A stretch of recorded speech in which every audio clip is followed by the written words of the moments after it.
जब हम खगड़िया में रहते हुए यहाँ पर युवाओं की भीड़ नहीं लगा पाते तो हमारे जवानी पर भी प्रश्न चिन्ह लगता है। हमारे जवानी पर सवाल उठता है कि आखिर तुम्हारा यौवन कहाँ चला? तुम्हारे अंदर इतना भी सामर्थ्य नहीं है कि तुम और सारे युवाओं को बुला सको। मेरे भाइयों, इसका मतलब हमारे वाणी में ना तो रोज ना चेहरे पर तेज आ पाता है, ना उतना आकर्षण है हमारे व्यक्तित्व में कि हमारे व्यक्तित्व को देख करके वो यहाँ आ सके। जरूरत है अपने उस व्यक्तित्व को इतना चकाचौंध बनाने की जिसको देख करके लोग खींचे हुए चले जाए। इसलिए हम लोगों को सोचने की आवश्यकता है कि आखिर हमने कमी कहाँ रखी। जब हम अपनी कमी की ओर अपना ध्यान केंद्रित कर देंगे तो फिर हम दूसरों को क्रिटिसाइज करने के लिए हमारे पास समय नहीं बचेगा। तो आज हम जब संख्या कम देखते हैं तो संख्या कम देखने के बाद हमें चिंतित होना नहीं। चिंतित होने के बाद आदमी अंदर से कमजोर हो जाता है, आधे से अधिक उसका मनोबल जो नीचे गिर जाता है। इसलिए अपने मनोबल को नीचे ना गिरना, हमारा मनोबल ऊंचा रहना चाहिए। खुदीराम बोस की तरह, रामप्रसाद बिस्मिल की, आप लोग क्रांतिकारी हैं। आपको आपके कंधे पर एक भार सौंपा गया, उस भार को जो है उस भार को सहन करने के लिए आपको आगे बढ़ना होगा, पीछे नहीं। अगर हम पीछे हो गए तो फिर कौन देखेगा? इतने अच्छे काम आप 3 साल से, 2 साल से, 4 साल से, कुछ भाई 5 साल से आ रहे हैं। आप 5 साल से प्रत्येक रविवार को आ रहे हैं। एक भी रविवार ऐसा नहीं होगा जिस दिन की आपको कोई गलत बात सिखा दिया, एक भी दिन ऐसा नहीं होगा। तो जब इतनी बड़ी कृपा हमारे ऊपर हुई है कि हमको एक आम आदमी से उठा करके हमको यहाँ पर ला करके बैठा दिया गया, जहाँ पर बैठने के लिए सभी लोग तरसते। लोगों के अंदर हर लोग बैठने के लिए यहाँ चाहते हैं, लेकिन उसके अंदर जो नकारात्मकता आ गई है वो उसको आने नहीं देती। इसलिए मेरे भाई, सबसे पहले तो अपने आप पर गर्व कीजिए। आप एक गौरवशाली व्यक्तित्व के मालिक हैं। आप में वो सामर्थ्य है कि आप इस खगड़िया को कर सकते हैं। हमारे पास थोड़ा सा समय की कमी है, मजबूर है अपने फैमिली को लेकर, इसके कारण हम लोग खगड़िया से छोड़ कर हमको कोलकाता जाए। इसलिए मैं क्षमा प्रार्थी हूँ। लेकिन मेरे भाई, किसी एक व्यक्ति के सहारे मिशन नहीं चलता। मिशन संगठन है, संगठन में संघ के विचार से चलता है, किसी एक व्यक्ति के विचार से चलता है। आज हम नहीं हैं, कल दूसरे लोग आएंगे, वो संभाल लेंगे कमान। बबलू भाई थे, बबलू भाई पूरा कमान संभालते थे, वो चले गए तो हम आ गए। विक्रांत भाई थे, विक्रांत भाई के बाद और कोई आए।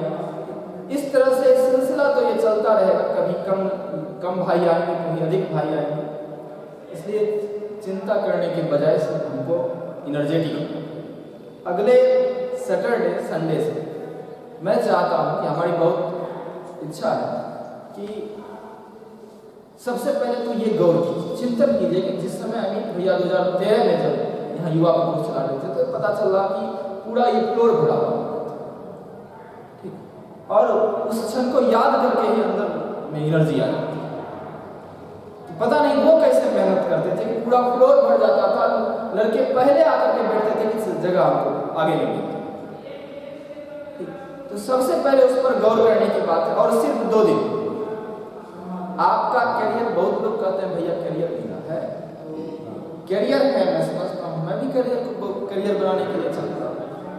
तो करियर तो सभी लोगों को, आप सप्ताह में 1 दिन समय दान दीजिए, और समय दान देने से आपका कुछ घाटा नहीं होने वाला। सबसे पहली बात, अगर हम किसी व्यक्ति को अच्छा काम करने के लिए बताते हैं तो वो अच्छाई सबसे पहले हमारे अंदर आती है। हम बोले, हम बराबर बोलते रहते हैं, एवरी एक्शन है इक्वल एंड अपोजिट रिएक्शन। ये ब्रह्मांड का नियम है। ब्रह्मांड का नियम है कि एवरी एक्शन है इक्वल एंड अपोजिट रिएक्शन। प्रत्येक क्रिया की विपरीत और बराबर प्रतिक्रिया होती है। अगर हम अच्छे चीजों को ट्रांसमिट करते हैं यूनिवर्स में तो वही चीज वापस लौट करके आती है, और अगर बुरे चीज को ट्रांसमिट करेंगे बाहर तो बुरा चीज ही वापस लौट करके आती है। इसलिए समझने की बात है कि हम लोग किस तरह से काम करें। तो अगले शनिवार से हम चाहते हैं लॉज भ्रमण अगर रेगुलर हो जाता है, प्रत्येक वीक हो जाता है, अगर एक वीक भी छूटता है तो हम बहुत पीछे चले जाते हैं। मैं मीन काम कर रहा था, मेरा संघर्ष, अब पढ़े किसका है हिटलर, एडोल्फ हिटलर का बुक है। उसमें कहा था कि जनता जो होती है ये सोई भी होती है, अगर इससे कुछ काम लेना हो, इसको इसके अंदर अगर सदविचार करना हो, वो तो देशभक्त था, वो अपने देश के लिए कुछ भी करने के लिए तैयार था। वो कहता था कि अगर उसमें देशभक्ति बढ़नी है तो उसको एक बार हम जाकर के कह दें तो उससे कुछ भी नहीं होने वाला। एक बार हम जगा देंगे तो औंधा हुआ उठेगा, फिर जाकर के सो जाएगा। इसलिए जरूरत है कि उसको निरंतर जगाने की। हम इस सैटरडे गए, फिर अगले सैटरडे जाएंगे, फिर अगले सैटरडे, 5 सैटरडे भी जाएंगे तो वो नहीं आएगा, लेकिन छठा सैटरडे उसका माइंड एक बार कहेगा अरे इतना कहता है, एक बार जाकर के देखते हैं। और यहाँ आने के बाद हो सकता है उसका ट्रांसफॉर्मेशन हो जाए, और होता है। क्योंकि हम भी यही सोचते थे क्या गायत्री मंदिर जो लोग पढ़ने के लिए आए पटना की गायत्री मंदिर जाने के लिए, पटना में पढ़ा करते थे, पटना में पढ़ने के लिए आए गायत्री मंदिर जाने के लिए।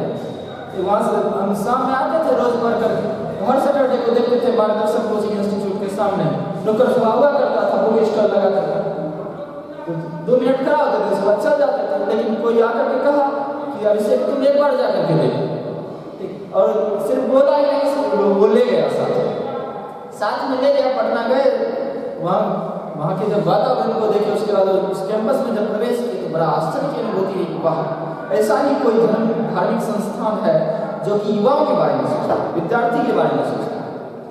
मेरे भाइयों, हम तो देखते हैं, हम अभी बहुत घूमे, लेकिन हमको कहीं नहीं मिला कि गायत्री परिवार के अलावा और कोई युवा के बारे में भी सोचता है। जोड़ता है, युवाओं को अपने से जोड़ता है, लेकिन काम कितना होता है, सिर्फ हाथ में माला पकड़ा दो बस हो गया काम था। ठीक, उसके बाद बाकी कुछ नहीं।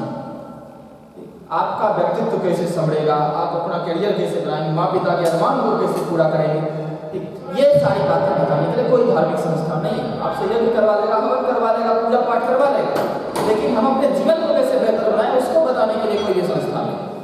तो आप सबसे पहले तो सौभाग्यशाली आप गायत्री परिवार के अंग बने। कोई साधारण व्यक्ति गायत्री परिवार का अंग नहीं बन सकता। गायत्री परिवार सचमुच में व्यक्ति को ऊपर उठाने की बात करता है, कोई पूजा पाखंड नहीं है। हर चीज साइंटिफिक हो रहा है, अगर आप ध्यान नहीं करते तो इसके पीछे बहुत बड़ा साइंटिफिक रीजन।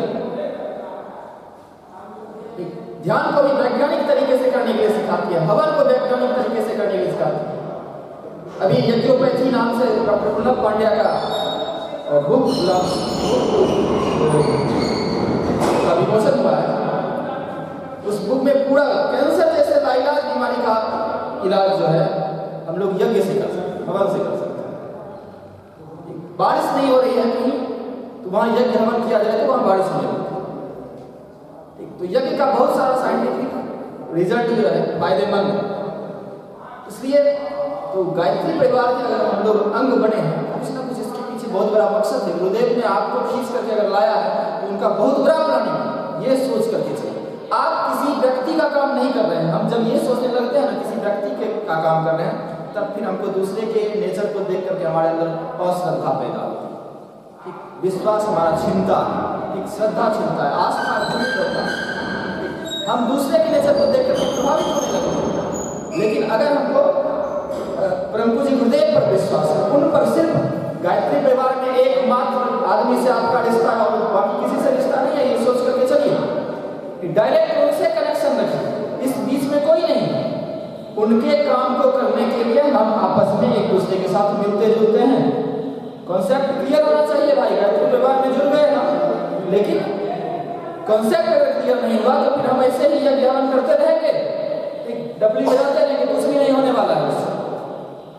लेकिन हाँ, कॉन्सेप्ट अगर क्लियर है तो आप यज्ञ हवन भी करेंगे, उसमें साथ भी देंगे और अपना जीवन भी बेहतर बनेगा। नहीं तो हमने देखा है 5 साल तक 6 साल तक भाई लोग काम कर रहे हैं, उसके जीवन में कोई बदलाव नहीं आया। पटना में हम कई सारे भाई को देखते हैं 8-8 साल से पटना में रह रहे हैं, क्या चला रहे हैं भैया, बाल संस्कारशाला चला रहे हैं। आपके जीवन में क्या बदलाव है? कुछ बदलाव नहीं आया। 5 साल पहले भी वही नुक्कड़ सभा में खड़ा होकर के बोलते थे, आज भी वही नुक्कड़ सभा में खड़ा होकर के बोलते। आइए यहाँ जीवन बदल जाएगा भाई, आपका जीवन बदला ही नहीं, हमारा जीवन कैसे बदल जाएगा, हम कैसे विश्वास करें। इसलिए मेरे भाई अपने व्यक्तित्व को सबसे पहले आकर्षक बनाना पड़ेगा। अपने पर्सनैलिटी को अगर आप बेहतर बना लिए तो फिर देखिए आकर्षित होता था। मनीष भैया देखिए जिनका कि कार्यक्रम हुआ था 8 दिसंबर को, उन्होंने एक बात कहा कि अगर हम 10 घंटा डेली अपना काम करके किसी दूसरे के पास जाते हैं इस बात को बताने के लिए भैया हमारे युवा पोस्ट में ऐसा ऐसा कार्यक्रम होता है तो पक्का आएगा, तब फिर सवाल ही नहीं उठता है कि वो नहीं आए।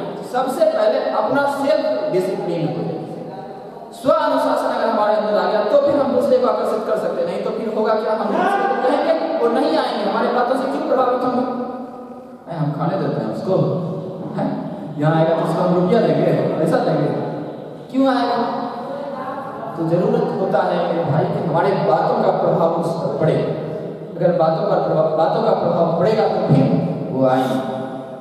तो समय ज़्यादा नहीं, मीटिंग तो मीटिंग होगी।